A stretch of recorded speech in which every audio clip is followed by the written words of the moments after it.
To my channel I am Neha. आज करेंगे हम क्लास 11 बिजनेस स्टडीज़ एंड आज का हमारा टॉपिक है types of partners. And guys इस चैनल पे हम जितनी भी वीडियोस करेंगे वो सभी एनसीईआरटी की बुक्स में से करेंगे। तो सबसे पहले है एक्टिव पार्टनर क्या होता है। एक्टिव पार्टनर वो होता है जो कैपिटल कंट्रीब्यूट करता है, यानी बिजनेस स्टार्ट होने में जो पैसा लगता है वो देता है। मैनेजमेंट में पार्टिसिपेट करता है, यानी बिजनेस मैनेज करने में हेल्प करता है। प्रॉफिट एंड लॉस शेयर करता है, यानी मुनाफा हो तो भी उसमें हिस्सा लेता है, घाटा होता है तो भी उसमें हिस्सा उसका होता है। And is liable to an unlimited extent to the creditors of the firm, और साथ में उसकी लाइबिलिटी अनलिमिटेड होती है, यानी अगर क्रेडिटर्स यानी हमारे जिन लोगों ने को हमें उधार देना है उनको पैसा देना है तो भाई वो जिम्मेदार है, उसको पैसा देना पड़ेगा अपने क्रेडिटर्स को, चाहे अपनी पर्सनल प्रॉपर्टी बेच के दे लेकिन उनका कर्जा उतारना पड़ेगा। These partners take actual part in carrying out business of the firm on behalf of other partners। ये पार्टनर्स क्या करते हैं, एक्चुअली में पार्टिसिपेट करते हैं, यानी बिजनेस का काम करते हैं, आगे बढ़ के हर एक डिसीजन लेते हैं on behalf of other partners, यानी बाकी सभी पार्टनर्स के बिहाफ पे ये सारे काम करते हैं। नेक्स्ट है स्लीपिंग और डॉर्मेंट पार्टनर। ये क्या है, वो पार्टनर्स होते हैं who do not take part in day to day activities of the business, यानी जो रोज़मर्रा के डिसीजन होते हैं, डे टू डे एक्टिविटीज़ होती है उनमें कोई पार्टिसिपेट नहीं करते हैं, इनको कोई लेना देना नहीं है। लेकिन हाँ, कैपिटल कंट्रीब्यूट करेंगे फर्म में, जब स्टार्ट होगी पार्टनरशिप तो पैसा लगाएंगे, प्रॉफिट होगा तो हिस्सा लेंगे, लॉस होगा तो पैसे देंगे, और अनलिमिटेड लाइबिलिटी है, यानी अगर कर्जा हो जाता है तो इनको चुकाना पड़ेगा, चाहे कहीं से भी ला के चुकाएँ। नेक्स्ट है सीक्रेट पार्टनर। क्या होता है, a secret partner is the one who association with the firm is unknown to general public. एक सीक्रेट पार्टनर वो होता है जिसका जनरल पब्लिक को पता नहीं होता है कि भाई हाँ ये भी एक पार्टनर है। मतलब पार्टनर्स को पता है कि ये हमारा पार्टनर है, सीक्रेट पार्टनर को पता है कि मैं इस फर्म में पार्टनर हूँ, लेकिन जनरल पब्लिक को ये बात नहीं बताई गई है, डिस्क्लोज नहीं की गई है। Other than his distinct feature in all other aspects, he is like the rest of the partners। यानी बाकी सभी पार्टनर्स की तरह ही होता है। वो कैपिटल देता है, ठीक है, पैसा देता है स्टार्टिंग में, मैनेजमेंट में पार्टिसिपेट भी करता है, डिसीजंस लेता है छोटे बड़े, प्रॉफिट एंड लॉस भी शेयर करता है, और उसकी अनलिमिटेड लाइबिलिटी होती है, यानी अगर कर्जा हो जाता है तो उसको पैसा चुकाना पड़ता है। नेक्स्ट है नॉमिनल पार्टनर। क्या होता है, a nominal partner is the one who allows the use of his or her name by a firm।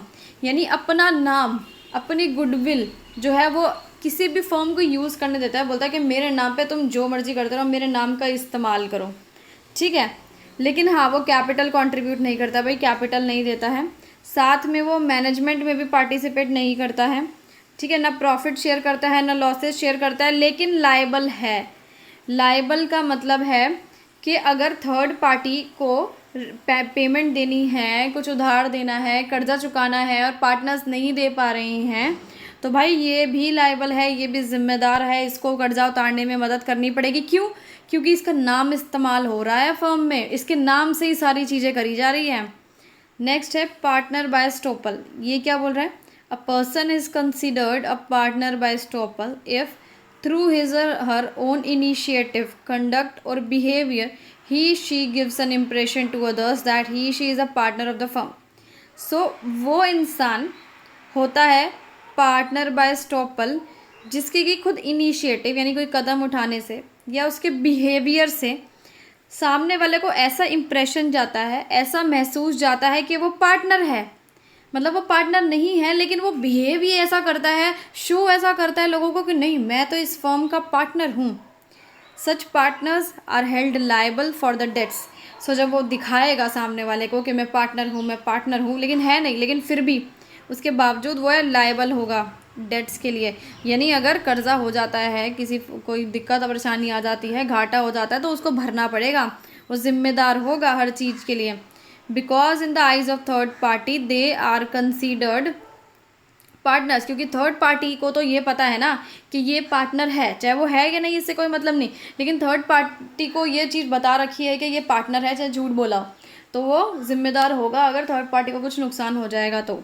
Even though they do not contribute capital नहीं देते हैं ये पार्टनर्स, मैनेजमेंट में भी पार्टिसिपेट नहीं करते हैं। एग्जाम्पल देखते हैं, रानी है, सीमा की फ्रेंड।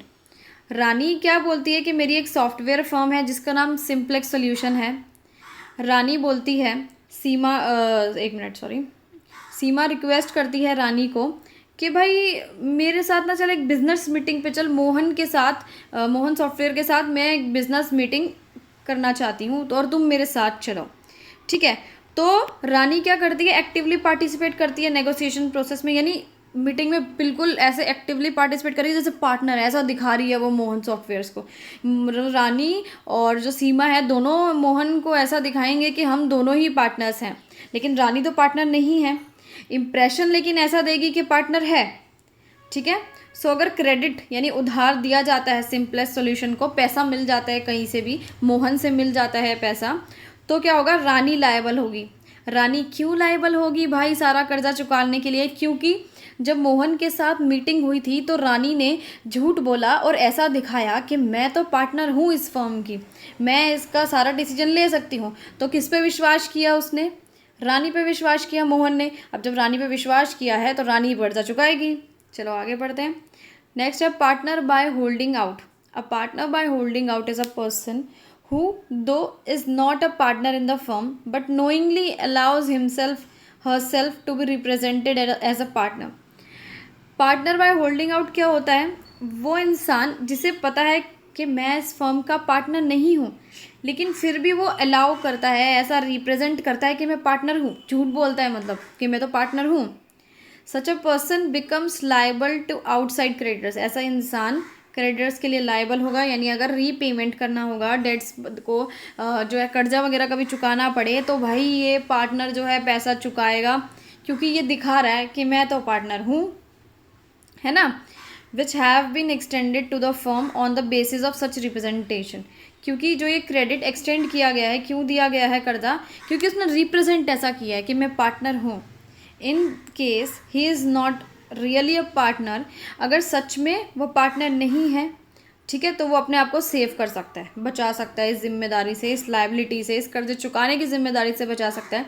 उसको करना क्या है, इमीडिएटली एक डिनायल इशू करना है, रिटर्न में लिख के देना है और क्लैरिफाई करना है कि भाई मैं जो हूँ पार्टनर नहीं हूँ, ठीक है, जो था वो था, जो हो गया सो हो गया, बट मैं सच में मैं इस फर्म का कोई पार्टनर नहीं हूँ और मैं कर्जा वर्जा चुकाने में कोई मदद नहीं करूँगा। If he does not do so, अगर वो ऐसा नहीं करता है, रिटर्न में नहीं देता है, तो वो थर्ड पार्टी के लिए रिस्पॉन्सिबल होता है, यानी कर्जा उसे उतारना ही पड़ेगा। तो जिस भी केस में अगर कोई भी इंसान पार्टनर नहीं है लेकिन वो दिखाता है कि मैं पार्टनर हूँ, तो कर्जा उसे उतारना ही पड़ेगा। इसके लिए वीडियो आपकी खत्म।